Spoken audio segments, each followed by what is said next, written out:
And here we are.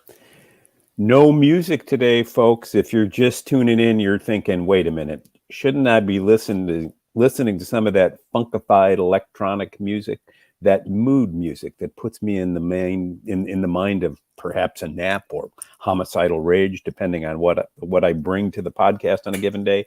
We don't have mood music today because we don't have Mike today. Mike was called away on a family emergency this morning, but he did give me the keys to the car, and I'm going to do my level best to get through it. But I want you to be impressed. Look at that. I've got the banner down there. No Mike today, God help us. And somebody has to help us on this late July, midsummer 2023 interregnum between big events. What's the next big event? Next big event, I think this week is the week that Donald Trump's going to get indicted. I've spent a lot of time on the phone and on social media in the last week or so with people down in DC who are monitoring things. And I think the smart money among journalists, at least those who are following these events, is that there'll likely be an indictment today, probably tomorrow, and Trump could be presented as early as late this week. You know, I say this with some hesitation because I of course, had predicted Trump would have been indicted back in June. And now we're all the way through July. Tomorrow will be August 1st, and it still hasn't happened. But I think it's inevitable. When Trump's lawyers met with Jack Smith and company last week, we made a prediction that Trump would be online that night announcing that his arrest was imminent. Instead, he said things went well. And then a few days later on Truth Social, there he was deriding Jack Smith and the corrupt prosecution and predicting that no efforts would be spared to stop him from getting the nomination in 2024 and going up against Joe Biden in the 2024 electoral race. Maybe. We'll see. I expect charges in the following. None of the following charges would surprise me. They may bring a 1512 count, that is, that Trump sought for corrupt purposes to obstruct an official proceeding. And although we've had a lot to say about the use of 1512 charges against other defendants on January 6th, I think this might be a case where the crime fits the allegation that Trump sought to derail the electoral process for purposes of his own personal gain, that is, to maintain and retain the presidency. Whether he had a good faith belief that the election had been stolen or not is an open question. And it's also an open question whether anything he did that day meets the statutory requirements of interfering with a congressional proceeding. I think if they charge him with a 1512 count, they have to charge him with conspiracy to seditious conspiracy as well, because otherwise the charges don't fit. Trump was well within his bounds to use legal process to challenge the results of the 2020 election. He went to 60-some courts, was promptly thrown out of most of them. And none of those pieces of litigation advanced well. That's his right, however, to use lawful process. As to the so-called false electors claim, alternative electors are a standard set piece in American politics. Mike and I talked about that last week, with respect to Nixon in Hawaii in his race against Kennedy. Or was it Eisenhower? Sorry about that. But he had electors in mind, I guess it was Kennedy. I guess he had electors that were pledged to him, and they fought on an alternative slate basis. They ultimately unseated the favored slate and seated the unfavored slate, but it didn't matter. The electoral result had already been called. So again, these are not necessarily bad moves on Trump's part. They may be improvident politics. They may be desperate politics, but they also may be politics as usual. The seditious conspiracy count would have to be that Trump conspired to use force against the authority of the United States government, including against Congress on the day they sought to certify the electoral results. That's the charge that brought the Oath Keepers down. That's the charge that brought the Proud Boys down. And it's possible that the United States government will bring that claim against Donald Trump, because it is the belief, at least it was the belief of the J6 committee, that the events of January 6th at the Capitol went all the way to the White House.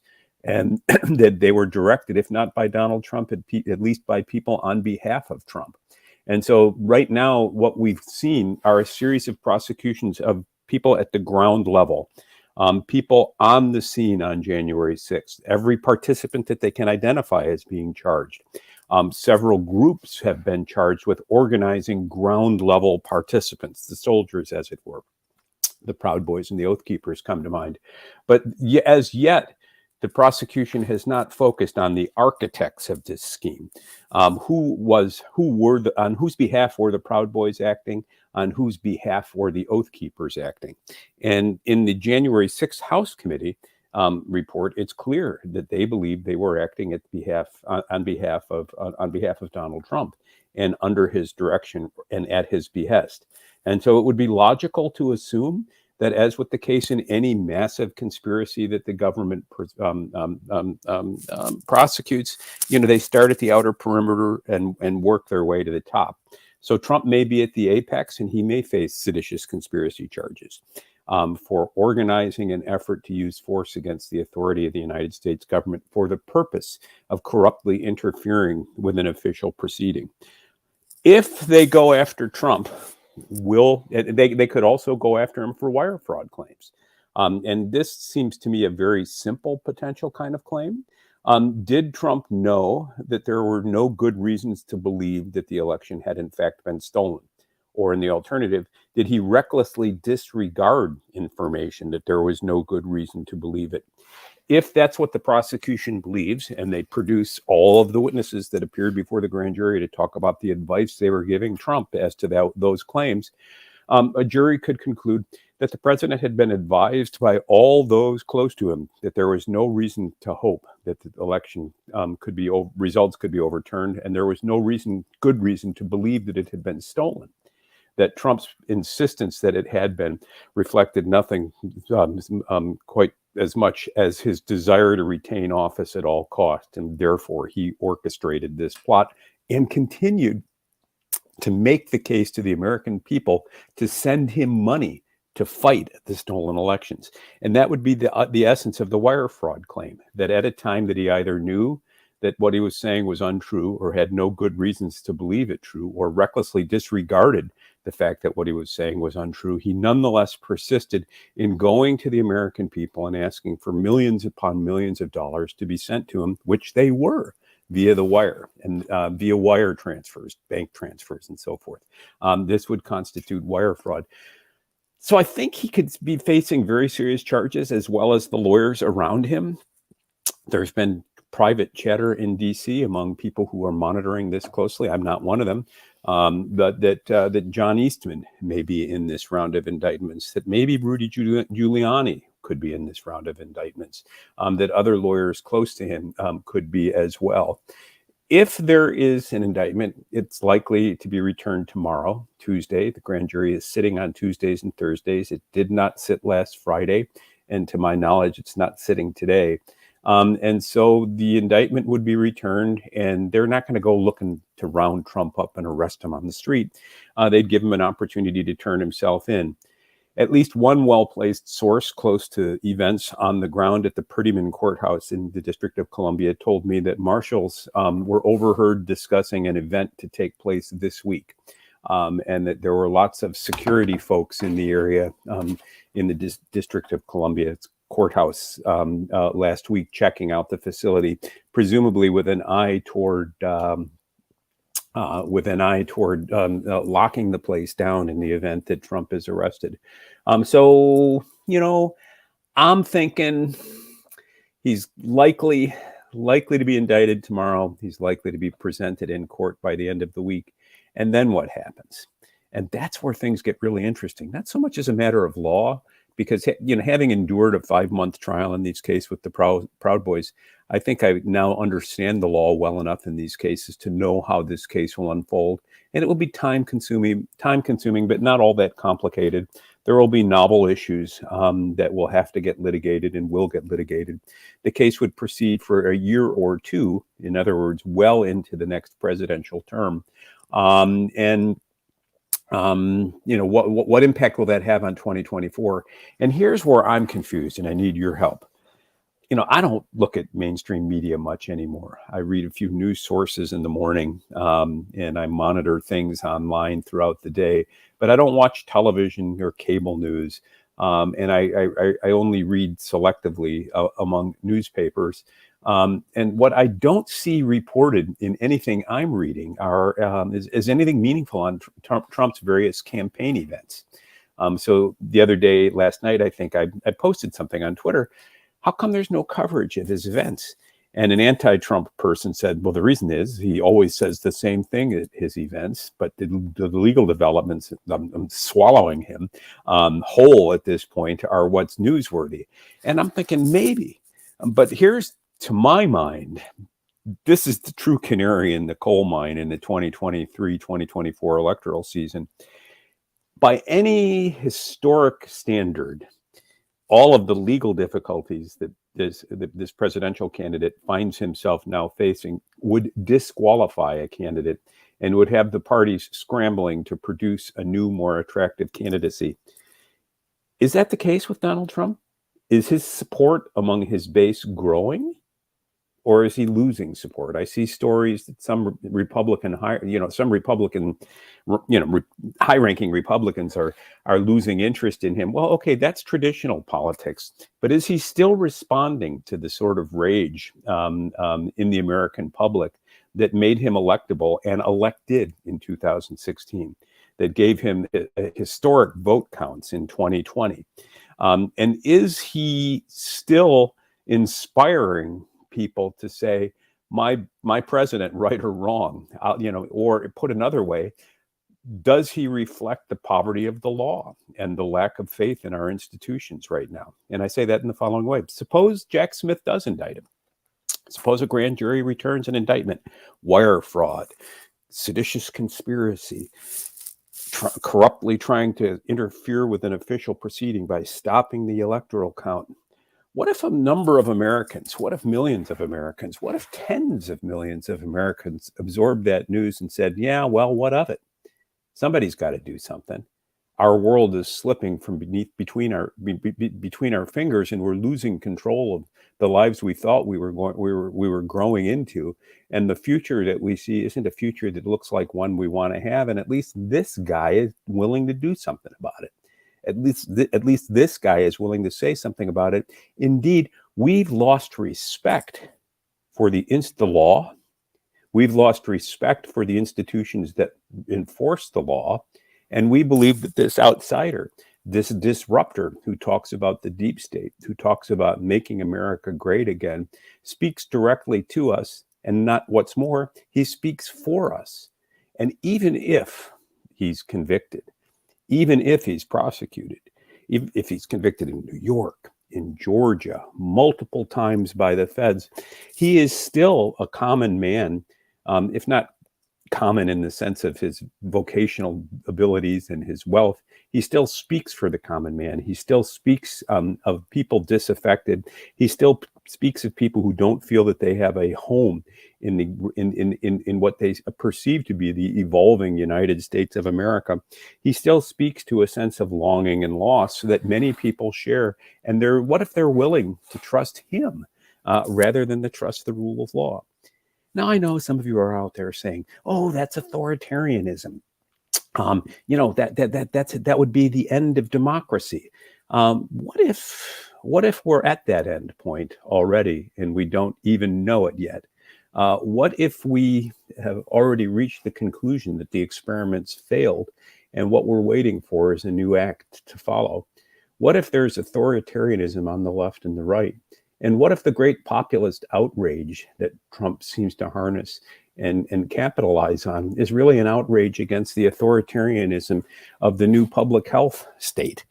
Those who believe that emergency powers need to be expanded because a virtuous elite knows best how to govern, that new global norms are necessary to respond to such systemic and existential crises as climate change and so forth, or migration, changing migration patterns around the world. What if the real authoritarians aren't Donald Trump?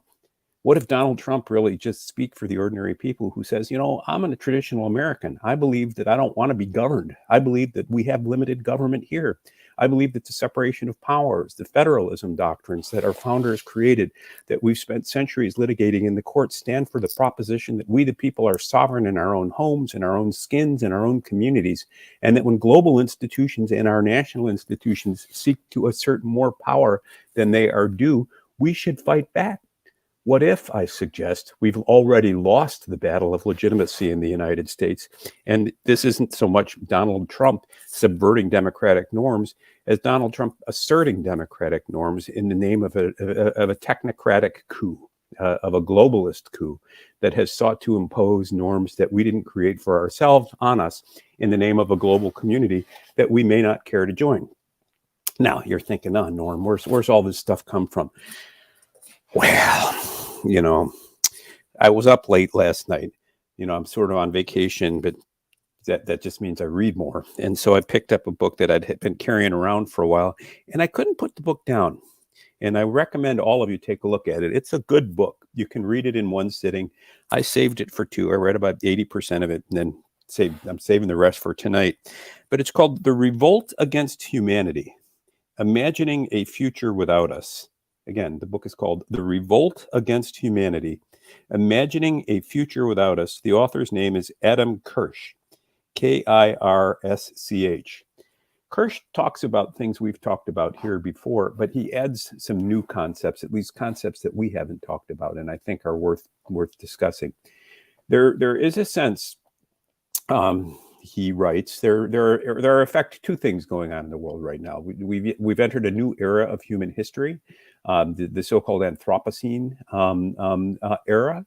That is an era in which human activity, and it both intentional and unintentional, affects nature in ways that we are no longer simply actors on nature's stage.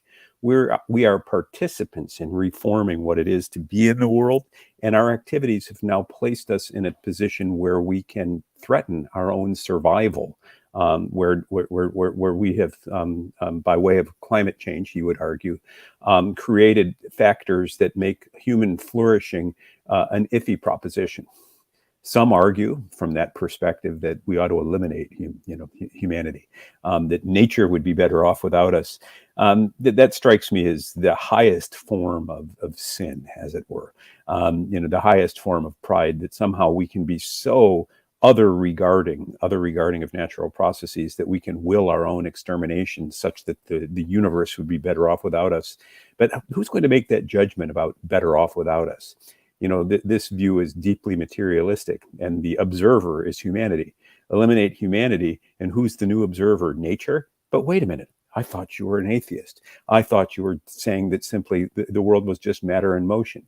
A silent universe in which there is no observer has no one to say it is good, it is bad.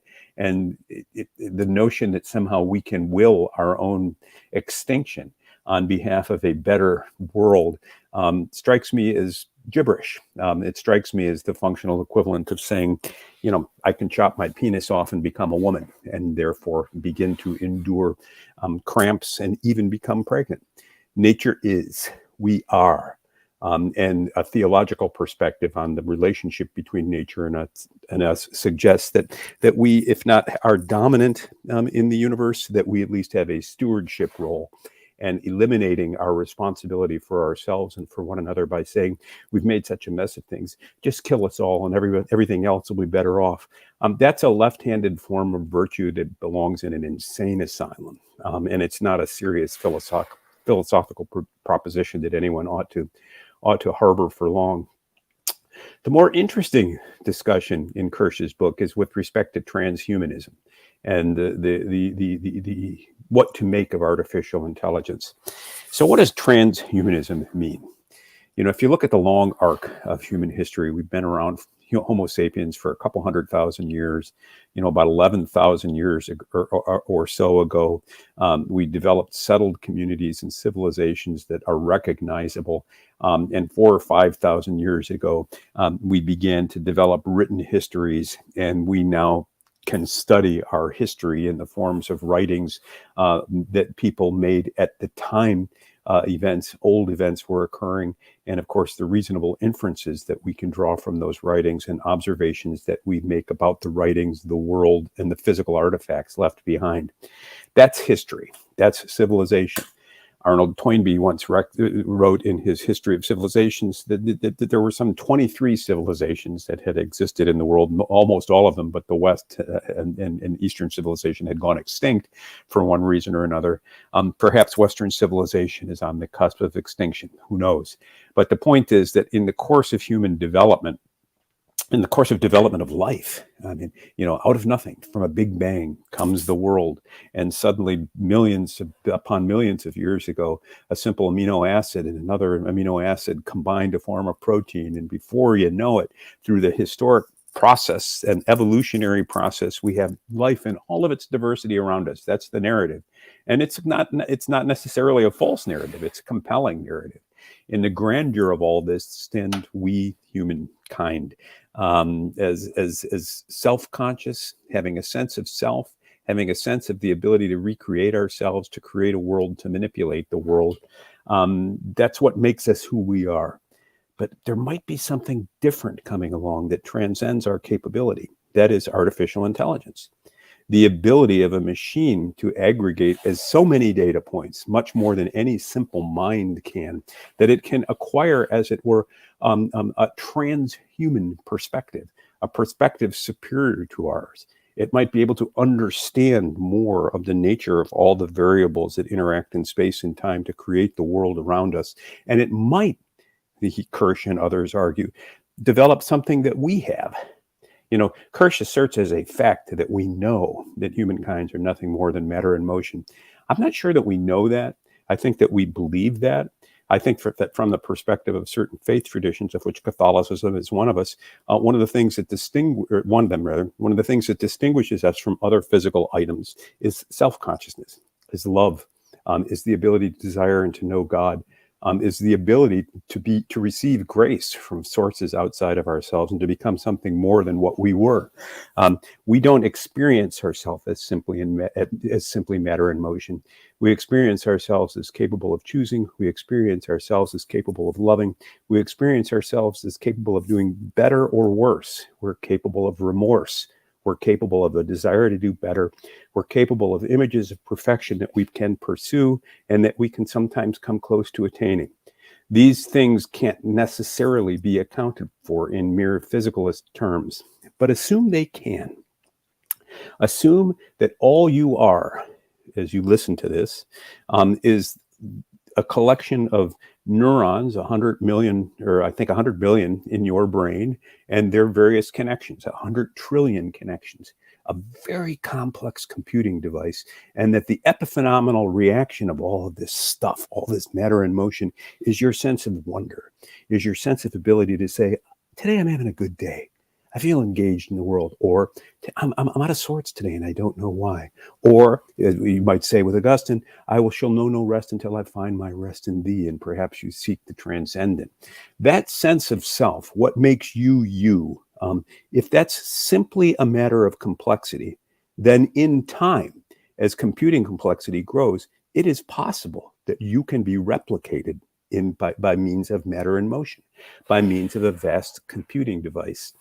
Now, those of you who read this stuff are thinking, well, he's talking about the singularity, isn't he? The singularity is that moment where computing power goes from mere rote performance of mechanized and algorithmically governed tasks to the ability to have general intelligence, to do what humans do, to take the mind and the brain that we've been given and solve problems that we set for ourselves. But singularity means at some point, what if the computing power began to become so exceptional that it exceeded what we could do? That it could think about the world in terms superior to ours, that it could set goals for itself that may or may not be consistent with ours, and that those goals might entail our subservience. And so some say that in a singularity-driven universe with supercomputing power, humankind might become sort of like Fido, the family pet. Here, Mike. Here, Norm. Sit. Good boy. Norm's will become a little incoherent today. His ramblings are hard to follow. Let's put him down. let's take him to the vet, and let's make it humane. I mean, after all, that's what lethal injection is for. But, and maybe all these humans, maybe all these pesky humans are just in the way. Maybe we would have a better life for ourselves, these supercomputers will think, some say, if we simply got rid of humankind altogether. And thus you see science fiction and the management of pesky, inconvenient humanity in such films as The Matrix, where we are all harvested for the energy we produce, but kept from knowing the true nature of reality because others are living it. Other entities, other devices are superior to us. That's the transhumanism project. And as Kirsch notes, we're already well along with that. As many as 10 to 15% of people now have some sort of technological interface with them. They are already augmented by technology. A hearing aid is an augmentation. A pacemaker is an augmentation. How many of you now spend hours of your day, each day, interacting with a screen rather than a person or rather than the world around you, and accept and feel discomfited when your screens don't serve you, when you feel some sense of disconnect between you and the video of devices around you? That's a relatively new feeling, and it suggests that as the human consciousness and the human project evolves over time, and we become as selves more integrated into the technological world, that we're coming ever closer to a world in which traditional humanity is overcome by transhumanity. And I'm not talking about transsexual. I'm not talking about LGBTQ. I'm talking about a digital universe in which all life is regarded as competing information systems, and a larger information system than human consciousness, that is a collective consciousness comprised of individual units that are us, takes shape and begins to govern and becomes a new life form, unknown thus far to humankind. Some of you will be saying, well, it won't be organic. And if it's organic, if there are no carbon molecules in there, can it be life? Kirsch argues that in some AI communities, there is a recognition that consciousness could well be possible independent of embodiment. That if we are simply a complex information system or data stream, and that data stream can be downloaded into a sufficiently powerful computing network, we could exist independent of our bodies. And our experience, our felt experience, our sense of ourselves over time might live forever, given sufficient computing power and the ability of the systems to interact. So, I went on this toot today because Mike isn't here to ground me to reality and to kind of ask simple questions like, what the fuck are you talking about? And does any of this matter? We need Mike back here. I'm desperately aware of that. But I raise these points because I think Kirsch raises interesting questions that we need to answer. And I think those questions are reflected in the 23-24 electoral context, because to the degree that you see a populist like Donald Trump calling the bluff of mainstream media, mainstream institutions, mainstream legal institutions, and saying, you know what, these may be the rules of the road as you determine them, but it's not a road I want to walk. He's reflecting he's reflecting something more than mere lawlessness. He's reflecting a sense of the felt necessity of the times. He's reflecting a sense that people want more for themselves than their institutions can deliver. And that when the institution condemns, the individuals go to where they sense the life they want to lead. And that's the life of a defiant man who doesn't want to be governed, because we, the people, at least in the United States, don't want to be governed. And as globalism and emerging global institutions, norms, and a public health state begins to respond to big data and tell us how we should best live in the eyes of some algorithm, in the eyes of big tech, this may be individualism's last stance. Trump may be a reflection of the populist spirit saying, no, I'm not going by way of the World Economic Forum. No, you can have 5 million studies that said everybody should be vaccinated and everybody should brush their teeth in exactly the same way every morning to get maximum dental health.